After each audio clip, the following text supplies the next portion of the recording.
سابقہ آپ کا تعلق پاکستان مسلم لیگ نون سے رہا ہے، لیکن ابھی آپ پاکستان تحریک انصاف کو سپورٹ کر رہے ہیں، تو نون سے تحریک انصاف کی جانب یہ سفر کیوں رہا، کیسے رہا، یہ بتائیے گا۔ پہلی بات تو یہ ہے کہ میں آپ کے اس کوشچن میں ایک لفظ سے اختلاف ہے، سابقہ سے۔ موجودہ بھی ہے، موجودہ بھی میں پی ایم ایل این کا ہوں۔ بالکل ٹھیک۔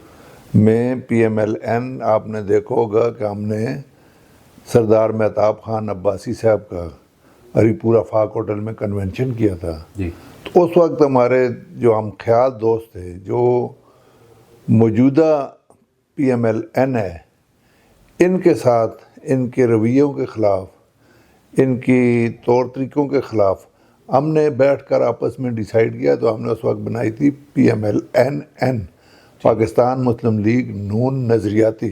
ٹھیک۔ تو نون نظریاتی نون کو تو مانتی ہے، داماد لیگ کو نہیں مانتی ہے، ٹھیکیداروں کو نہیں مانتی ہے۔ ٹھیک ہے، تو اس کی وجہ سے آپ یہاں جی ہاں۔ اس کے ٹھیک ہے۔